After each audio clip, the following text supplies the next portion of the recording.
At 11 o'clock this morning, workers in Edmonton and Calgary answered a call from their labor councils for a general strike. Some of them say they're striking in sympathy with Winnipeg workers. They've shut down their city for over 10 days now.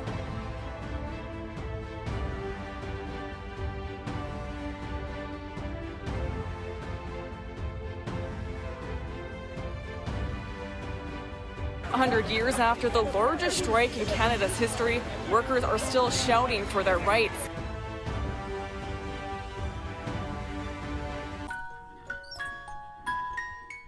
여러분 안녕하세요. 저는 워홀러가 더 이상 아니지만 아직도 워홀로 제 채널에 오시는 분들이 꽤 많더라고요. 검색어 제가 볼 수 있거든요. 그걸로 유입돼서 구독까지 해주신 분들이 굉장히 많고, 또 지금 제가 유튜브 한 지 꽤 됐는데 제 워홀 때부터 계속 구독해주시는 분들도 계셔서, 그래서 오늘은 뭐 워홀이나 캐나다 코업 비자, 뭐 이민이라든지 뭐 여러 가지로 그런 거에 관심이 있어서 제 채널을 구독해주시는 분들께 감사한 마음에 제가 예전부터 꼭 한번 만들고 싶었던 영상을 한번 찍어보려고 해요. 코로나 사태 때문에도 좀 더 이런 게 심각해지긴 했지만, 그 전에도 여러분이 캐나다에 왔다가 트레이닝만 받고 해고가 되었는데 돈을 못 받았다거나, 취직을 하긴 했는데 정말 그 가게가 바쁠 때 한두 시간만 스케줄을 받는다거나 뭐 임금을 제대로 받지 못한다거나 하는 일들이 최근까지도 벌어지고 있는 것 같아요. 제가 최근에 워홀 하시는 분들이 캐나다에 들어올 수 있는지 좀 궁금해서 막 찾아보면서 오랜만에 워홀 그 커뮤니티에 들어갔다가 이런저런 글을 읽고 너무 너무 황당하고 어이없는 거를 좀 봐가지고 제가 그걸 하나하나 읽어주고 싶어도 막 성질나서 못하겠어. 근데 제가 법을 잘 아는 변호사도 아니고 뭐 그런 공부를 한 것도 아니고, 그래서 여러분 개개인을 도와드릴 수는 없지만, 그래도 혹시 여러분이 아직 온 지 얼마 안 돼서 그렇게 모르고 있을 수 있는 여기 캐나다에서 노동자의 기본 권리 같은 거 정도는 알려줄 수 있겠다 싶은 생각이 들어서, 그래서 오늘의 주제는 캐나다, 그 중에서도 제가 살고 있는 알버타주의 기본, 그러니까 노동법 같은 건데, 아마 다른 주에 계시거나 다른 주에 가시게 되더라도 기본적인 건 차이가 안 날 거거든요. 그래서 오늘 그런 거에 대해서 좀 설명을 해드릴 거고, 사실 저도 캐나다에 오기 전에는 뭔가 그냥 캐나다에 대한 환상이 좀 있었어요. 막 여기 처음 와서 봤을 때도 그렇고, 여기 사람들은 막 복지가 되게 괜찮아 보이는데 한국인 입장에서 볼 때 정말 좋은 직장 같은데도 막 파업을 하고, 캐네디언들은 조금만 뭔가 부당하거나 못 참는 일이 생겨도 막 그냥 때려치고 나가더라고요. 노티스도 안 주고 그냥 나가버려. 너네도 나한테 쉿을 줬으니까 막 이런 식으로 하고, 되게 그냥 거침없이 부당한 일이 있으면 신고하고 막 그렇게 하더라고요. 그런 걸 보고 사실 여기 와서도 조금 더 환상이 생긴 게 있었고, 그래서 저는 아직도 워홀하고 해외에서 일하는 그런 경험을 쌓는 것에 대해서 상당히 긍정적이고, 많은 분들이 도전해 보셨으면 좋겠어요. 지금 상황에서 어쩔 수 없이 직원을 이제 레이오프 시키면서 최소한 정부의 보호를 받을 수 있게 지원을 해주고 도와주고, 또 나중에 상황이 괜찮아지면 직장으로 복귀시키려고 하는 그런 좋은 오너들도 많은 게 사실이긴 하지만, 근데 반면에 되게 어이없는 이유로 해고하면서 정부 지원조차 못 받게 만들어버리는 그런 사람도 있고. 넌 내가 해고될 거라고 말 안 했잖아. 전에 어떤 시민권자분이 그런 말을 하신 적이 있어요. 제 채널을 보는 사람들이 캐나다를 무슨 유토피아처럼 생각한다, 그런 댓글이 있었던 걸 기억하고 있는데, 저도 이제 마냥 그렇게 생각하진 않아요. 원래도 뭐 유토피아 정도로까지 생각하지도 않았고, 조금 더 복지사회 그냥 이 정도로만 생각했지, 어느 나라로 워홀을 가든 약간 그 나라에서 외국인 노동자로서 부당한 일을 당하고 상처 입고 돌아가시는 분들도 꽤 많아요. 다만 제가 할 수 있는 말은, 여러분이 워홀로 와서 캐나다에 아직 잘 모르더라도, 비록 우리가 외국인 노동자라 하더라도 여러분이 그 권리를 찾을 수가 있어요. 마냥 당하고 가지 말란 말이야. 뭐 좋은 곳에서 일하고 좋은 경험을 쌓아가면 물론 너무 좋지만, 그치만 여러분이 외국인이라서, 외국인 노동자라서 뭔가 부당한 일을 겪을 수도 있잖아요. 일할 땐 숨도 쉬지 마. 숨 쉬라고 돈 주는 거 아니야. 그것도 석 달치나 밀렸잖아요. 여러분이 아직 캐나다가 아니더라도 뭐 이런 기본적인 것들을 알아야 나중에 뭐 인터뷰를 하더라도 매니저가 뭐 너 질문 있어? 물어보면 웨이지가 어떤지, 쉬는 시간은 어떻게 되는지, 뭐 어떤 복지가 있는지 이런 걸 물어보고 여러분이 합리적인 일터인지 판단할 수가 있겠죠? 워홀 비자는 뭐 1년간 아무 데서나 일할 수 있으니까 여러분이 좀 더 좋은, 나은 환경의 일자리를 구하는데 이 영상이 좀 도움이 됐으면 좋겠어요. 그리고 여러분이 이미 취직을 했더라도 뭔가 이거는 좀 아닌데 싶을 때 정당하게 이런 것들을 요구할 수 있겠죠? 너 이 일을 좋아하지, 맞아? 맞아. 그리고 여기서 일하는 동안 정당한 대우를 받길 원하지? 맞아? 맞아. 웃으면서 말하고 싶은데 웃음이 막 안 나와. 아무튼 본론으로 갈게요, 여러분. 알버타 정부 웹사이트에 가시면 Employment Standards Rules, 여기에 여러분이 알고 있어야 할 고용에 있어서의 이런 모든 기본적인 그런 법들을 다 보실 수가 있는데, 지금 제가 보여드릴 거는 알버타 노동조합에서 워홀러들이 이제 흔히 궁금해하는 그런 질문들을 잘 모아놓은 게 있어가지고 오늘은 그거를 공유할게요. 아까 말씀드렸지만 이건 알버타주의 법이고 다른 주에서 다를 수 있어요. 이 주정부 노동법은 회사에서 뭔가 자기네들만의 규율이 있다 막 그렇게 우기더라도 이 법을 뛰어넘을 수는 없어요, 절대. 뭐 예를 들면 어떤 가게에서 뭐 우리는 트레이닝 기간 동안 돈을 안 준다, 아니면 뭐 50%만 준다, 뭐 이런 거 안 된다는 거죠. 우리 가게는 이렇게 안 해, 우리 가게는 이렇게 해, 안 된다는 거죠. 일단 위에부터 좀 읽어볼게요. Workers in Alberta have rights at work that are protected by law. 알버타에서 일하는 노동자들은 법에 의해 보호받는 권리를 가지고 있습니다. This section is intended to empower workers to know and demand their rights. 이 섹션은 노동자들이 자신의 권리를 알고 요구할 수 있는 그런 권한을 주고자 의도된 거예요. And to give them the tools to exercise the rights they have as workers. 그리고 노동자로서 어떤 권리를 행사할 수 있는 그런 툴을 제공하려고 하는 그런 것입니다. 그리고 밑에를 볼까요? 일단 첫 번째 질문이 What is minimum wage in Alberta? 여기 이제 미니멈 웨이지라고 하면 최저임금이거든요. 시간당 15불입니다. 이건 주마다 달라요. 여러분 최저임금 안 주는 곳도 있어요. 진짜 있는데 진짜 최저임금은 받고 일하자. 그리고 두 번째 질문 볼까요? 이거를 얼마나 많이 물어보면 여기 두 번째로 있을까? My boss says that I have to pay for my uniform for work. Is this legal? 내 보스가 일을 위한 내 유니폼을 내가 지불해야 한다고 하는데 이게 지금 합법이야? 이렇게 물어보는 거죠. No, deductions for uniforms aren't allowed. deductions 하면은 이제 공제? 이제 내 페이에서 빼는 거죠. 이거 유니폼 때문에 공제를 하는 거는 허용되지 않습니다. 그러니까 구매하는 거 외에도 이거를 뭐 사용하는 값이라던가 뭐 청소, 그러니까 빨래하는 거, 뭐 수리하는 거, 그런 모든 비용, 근무 시간에 입어야 하는 apparel, 그러니까 의류에 관련된 모든 것, 우리가 그 값을 지불하지 않아도 된다는 거. My boss tells me that I have to be at work 15 minutes before my shift, but I don't start getting paid until I actually start. Can he do that? 내 보스가 내 시프트 전에 15분 전에 출근을 하라고 하네? 근데 내가 진짜로 일을 시작하기 전에 나는 돈을 받지 않아. 오케이, 그렇게 해도 되는 거야? No. Anytime you are required to be at work, the employer has to pay you. 어느 시간이든 너가 직장에 있는 게 요구된다면 고용주는 너한테 돈을 지불해야 해. 그다음에 How many breaks am I entitled to in a day? break라고 하면 쉬는 시간이거든요. 그러니까 하루에 몇 번 동안 내가 쉬는 시간을 가질 수 있느냐 이건데, 여기서 설명하는 건 5시간 일하고 나면 30분을 쉴 수 있어요. 근데 이거는 지불될 수도 있고 안 될 수도 있어요. 그러니까 보통은 안 해주겠지. 이거를 꼭 이제 30분 스트레이트로 쉴 필요는 없고 15분씩 나눠 쉴 수도 있고 전부 한꺼번에 쉴 수도 있고, 근데 이거는 고용주가 하기에 달려 있어요. 근데 여기서 말하는 걸로는 어떤 종류의 휴식이든 이 휴식 시간 없이 5시간 이상은 일할 수 없다고 합니다. 이런 쉬는 시간에 관한 거는 조금씩 바뀌어요. 그래서 여러분이 좀 더 알고 싶으시면 정부 웹사이트를 자주 확인하시는 게 좋고, 이 질문도 아마 궁금하실 것 같아. I work in a restaurant. My boss makes me pay if the table skips out on the bill.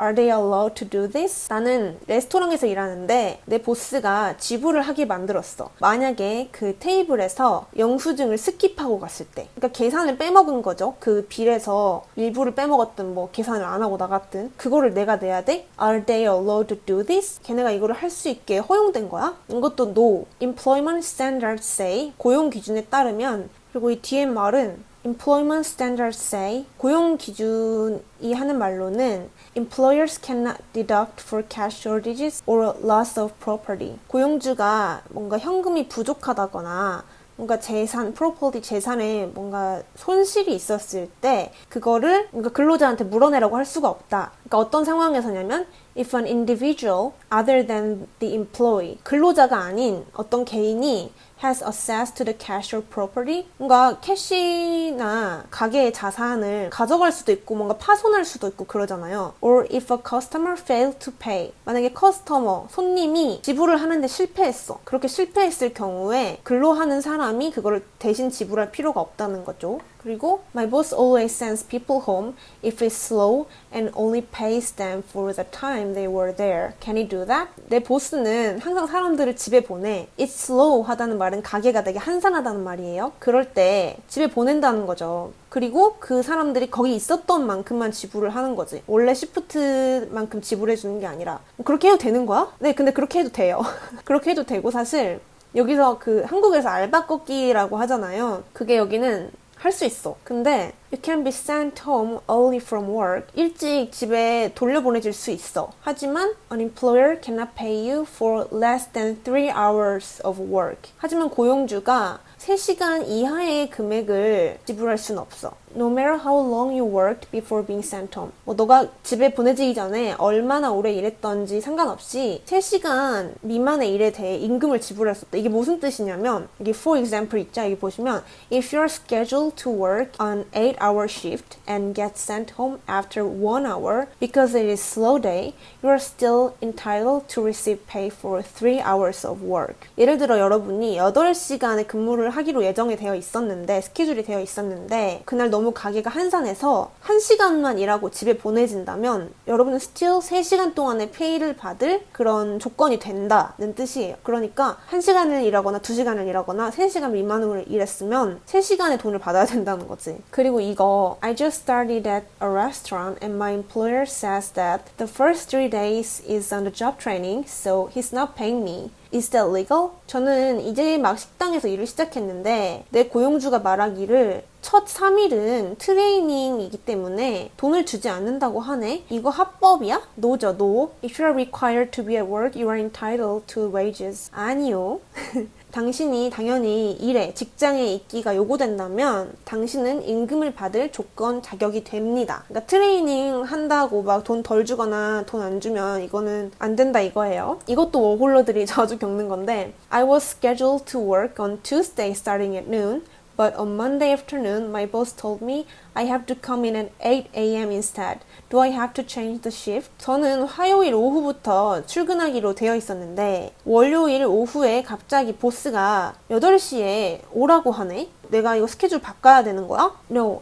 Employers cannot require you to change from one shift to another unless they have given you 24 hours notice. 그러니까 24시간 전에 노티스를 줘야만 스케줄을 바꿀 수 있고, 그러니까 갑자기 내일 스케줄이 있었는데 오늘 쉬는 날 갑자기 뜬금없이 나오라고 하면 여러분이 꼭 바꿔야 할 의무는 없는 거예요. 근데 여러분이 그게 뭔가 그냥 괜찮고 시간이 되면 상관이 없는데 근데 여러분이 뭐 거절을 한다고 해서 이게 해고 사유가 된다거나 뭐 그런 건 아니라는 거죠. 그리고 when do I get overtime pay? 오버타임 페이는 언제 받을 수 있는 걸까요? 요거는 이 설명에 따르면 하루에 8시간 이상 일했을 때, 일주일에 44시간 이상 일했을 때 1.5배를 받을 수 있어요. 이런 게 뭐 주로 여러분이 당하는 부당한 일일 것 같고 그 외에 또 궁금한 것들도 있으면 요 밑에 다양한 것들이 있어요. 또 정부 사이트에 되게 자세하게 나와 있고 그 다음에 여기 홀리데이 페이라는 것도 있는데 이게 이제 캐나다 법정 공휴일이 총 9개가 있는데 또 주마다 또 다른 공휴일이 있기도 해요. 조건이 되는 직원들은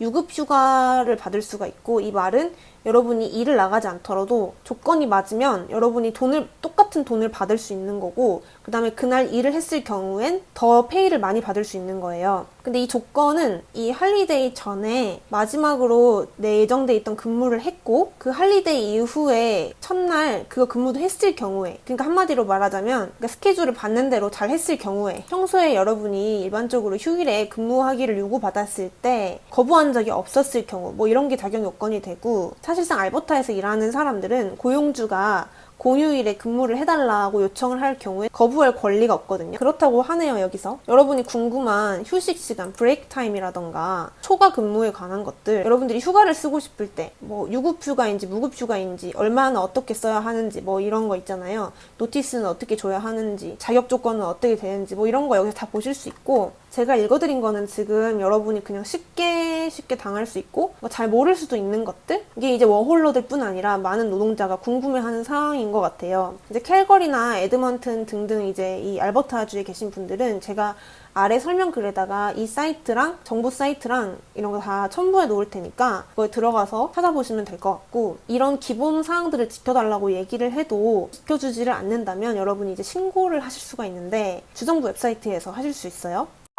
근데 여러분이 이제 워홀러이실 때 그냥 이게 정도 것이면 사실 모를 수도 있고 참고 넘어갈 수도 있고, 너무 심하다 싶으면 그냥 그만두고 다른 직장을 찾는 게 사실 제일 마음 편하죠. 그쵸? 저도 그 마음은 이해돼요. 저도 다양한 일을 겪었었기 때문에 이해가 되는데, 근데 자꾸 그러니까 어떤 사람들은 그래도 되는 줄 알잖아. 또 신고 막 하고 막 이런 것도 좀 복잡하고, 사실 막 영어도 어렵고 막 복잡한 상황에 휘말리기 싫고 넘어가자, 잊어버리자 생각하실 수 있는데, 여러분이 최소로 할 수 있는 거는 여러분이 구직하는 사이트 있잖아요. 여러분이 꼭 그 사이트를 통해서 구직한 게 아니어도 거기에 리뷰를 남길 수가 있어요. 한국에서도 뭐 알바천국이나 사람인 뭐 이런 사이트 가면은 그 회사 정보, 회사 평가 그런 거 있잖아요. 여기도 그 구직하는 사이트에 거기서 일했던 사람들이 이 일터가 어땠는지 리뷰를 남겨놓은 게 있어요. 여러분이 혹시나 그 직장에서 좀 안 좋게 일을 그만두게 되셨거나 좀 부당한 일을 당하셨는데, 내가 워홀 와가지고 막 이렇게 복잡한 일에 휘말리기도 싫고 하실 수 있지만, 최소한 여러분이 거기에 글을 남겨서 다른 사람들이 다시 이런 일을 당하지 않게끔 도와주는 거는 여러분이 최소한 할 수 있는 일인 것 같고, 사실 처음에 워홀 오면 좀 이래. 저도 진짜 100번 이해해요. 처음에 이제 좀 뭔가 부당한 느낌이 들어도 짧은 시간에 다시 일자리 막 구하러 레주메 뿌리고 다니고 막 이런 것도 너무 귀찮고 힘들고, 아무리 최저임금을 받는다고 해도 한국보다 훨씬 최저임금이 높기 때문에 뭐 이러니 저러니 해도 한국에서 일하는 것보다는 이득이라고 생각하고 그냥 넘어갈 수도 있어요. 좀 합리화하면서 또 다른 직장을 당장 구한다고 해도 거기가 더 좋을지 나쁠지 어떻게 확신을 하겠어. 근데 이런 거 못 참으시는 분들은 그 짧은 시간에도 직장을 계속 바꾸시더라고요. 일하면서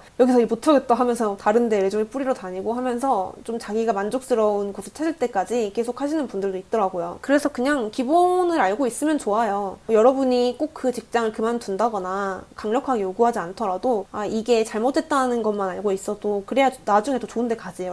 여러분이 진짜 이런 기본 룰이 잘 지켜지고 더 이상의 복지가 있는 그런 곳에서 일하고 싶으면 좀 큰 기업이라던가 최소한 캐네디언 오너 밑에서 일하는 게 이런 트러블을 피하는 방법에 있어서는 안전한 방법이긴 하지만, 워홀러가 사실상 큰 기업에 덜컥 취직하기가 쉬운 것도 아니고, 그러니까 괜히 워홀러들이 막 스타벅스에 취직하려고 하는 게 아니라니까? 이런 기본적인 거 지켜주고 추가적인 복지가 있으니까. 갑자기 한국에서 옛날에 아시는 분이 저한테 너는 카페일이나 하려고 캐나다 가는 거냐고 해가지고 나 그 손절한 기억이 나네. 스타벅스 얘기하니까. 아무튼 여기가 이민국이다 보니까 꼭 한국인이 아니더라도 너무 다양한 이민자 언어가 많아요. 그 와중에 우리가 다 막 영어가 능숙하고 영어로 일할 수 있는 자질이 처음부터 다 있는 것도 아니잖아. 1년이라는 워홀 기간이 되게 긴 것도 아니잖아요. 그러니까 이 짧은 시간 안에 퍼펙트한 일자리를 구하는 게 쉽지가 않단 말이죠. 저는 워홀일 때 되게 처음에 룰이 잘 지켜지는 곳에서 일을 했었거든요. 특히 카페에서도 꽤 잘 지켜지는 곳에서 일을 했었는데, 그리고 뭔가 좀 부당한 게 있으면 그냥 캐네디언 애들이 안 지키길래 나도 안 지켰어. 그랬는데 갑자기 오너가 중국인으로 바뀌었어요. 제가 일하던 도중에 중간에. 그러면서 갑자기 처음엔 안 그랬는데 점점 이게 조그만 돈에 오너가 눈이 멀더니 갑자기 부당한 일들이 너무 많이 생기는 거예요. 그때 제가 같이 살던 룸메이트가 뭔가 이런 것들을 되게 많이 알고 있어요. 약간 노동법 같은 거? 그래가지고 그 친구가 막 알려주고 그래가지고 저도 오너한테 이거 잘못된 거라고 몇 번 말하고 그랬었거든요. 근데 그 중국인 오너도 외국인이어서 그랬는지 어쩌는지, 아니 모른 척 하는 건지 모르겠지만 자기도 그걸 모르더라고. 이 법을 몰라서 그냥 막 한 거야. 말해주니까 그래? 그래서 막 고쳐주고 그런 것도 있긴 했는데, 그 후로 긴 사건이 있었지만 어쨌든 저는 워홀 비자가 끝나가지고 그 가게에선 그 뒤로 일을 그만뒀는데, 그 이후에 친했던 거기서 일하는 캐네디언 친구가 거기서 이제 휴일 수당을 받지 못한 거예요. 그거를 요구했다가 결국에 해고가 됐어요. 모두 다 해고야. 넌 해고라고. 그날 바로 부당해고로 신고해버렸어요. 버리더라고. 그리고 막 그동안 자기가 알고 있었던 그 짜잘한 것들 있잖아요. 가게 문제점 같은 거, 막 유통기한 지난 음식을 판다던가 뭐 그런 것도 다 신고했다고 하더라고. 요즘 거기 지나가면 예전만큼 손님이 없더라고. 저 일할 때는 꽤 바빴는데, 그러니까 이 사태 이전에도 손님이 되게 없어. 아마 이제 거기 캐네디언 직원은 조니밖에 없을걸? 여러분 조니 영상 보셨는지 모르겠지만 아마 조니밖에 없을걸? 근데 캐나다 애들은 진짜 대충 대우해주면 대충 하고 나가버려요. 아니면 대충 일하던가. 주는 만큼의 기브 앤 테이크가 확실하잖아요, 여기는? 그러니까 대충 대우해주니까 직원들이 커피도 대충 만들지. 그렇게 대우하니까 직원들이 뭐 그만두거나 대충 일하지 누가 열심히 하겠어. 그러면 어떻게? 장사가 안 되지. 그럼 어떻게? 문 닫아야지. 그래서 제가 알기로는 거기 이제 거의 직원들 안 쓰고 오너가 일하더라고요. 아무튼 그런 일도 있고 했어요. 그래서 여러분이 막 가서 제가 막 가서 쌈딱같이 싸워가지고 따져가지고 여러분의 거리를 다 찾아내라 뭐 그런 거는 아니고, 여러분이 워홀 왔을 때 워홀 기간 동안 여기저기서 일해볼 수 있잖아요. 1년이란 좋은 경험할 수 있는데 그냥 이 정도 알고 있으면 혹시나 인터뷰에 갔을 때 아까 말한 것처럼 인터뷰에 가서 이런 게 잘 지켜지고 있는지 알아볼 수도 있고, 혹시나 트레이닝을 받았는데 이런 게 안 지켜지고 있다, 첫 페이칙을 받았는데 이런 게 지켜지지 않고 있더라 하면 여러분이 아직 시간이 있으니까 요구해볼 수도 있고 그냥 더 좋은 직장을 찾을 수도 있고, 그러니까 알고 있으면 모르고 있는 것보다 손해는 안 본다니까? 제가 말씀드린 몇 가지 이 질문들 여러분 다 알고 있을 수도 있는데 저는 워홀 때 이거 잘 몰랐어요. 왜냐면 알 필요가 없으니까. 알 필요가 없어. 다 잘 해주니까. 제가 모르고 있어도 옆에서 다 말해줘요. 캐네디언들은 귀신같이 알고 뭔가 좀 잘못됐다 싶으면 이거 아니라고 지네가 먼저 다 말을 하기 때문에 뭐 내가 나서서 막 이렇게 쌈딱같이 할 필요가 없었어. 모르고 있어도 다 알려주고 걔네가 먼저 요구를 하고 뭐 이러기 때문에 그 알 필요가 없었는데 그 중국인 오너 때문에 좀 많이 알게 됐고, 저는 그때 워홀 기간이 얼마 안 남아서 뭐 이러든간 저러든간 하면서 좀 요구를 하긴 했었는데 아무튼 거기 가지마. 망했으면 좋겠어. 제가 여기서 말한 거 말고도 좀 당한 게 있어가지고 그래서 오늘 영상은 여기까지입니다. 평소보다 조금 긴 영상이 됐겠지만 지금 이 상황 때문에 캐나다에 오려다 못 오시게 되신 분들도 너무 많고 또 돌아가시는 분들도 너무 많지만, 그래도 여러분이 계속 해외 생활을 꿈꾸고 계신다면, 또 아직 여기 머물고 계시다거나 정말 좋은 곳에 들어가셔서 이런 골머리 아픈 걸 생각할 틈도 없이 정말 즐겁게 살다 가셨으면 좋겠어요. 개인적으로 저한테는 워홀이란 경험이 정말 값진 추억이고 정말 행복했던 시간이기 때문에 여러분도 그런 시간을 가졌으면 좋겠는 바람이 있습니다. 그리고 여러분이 제가 알려드리는 공유하는 것들로 인해서 고생을 좀 덜 하셨으면 좋겠어요. 그럼 여러분 다들 건강하시고요. 다음 영상에서 만날게요. 안녕.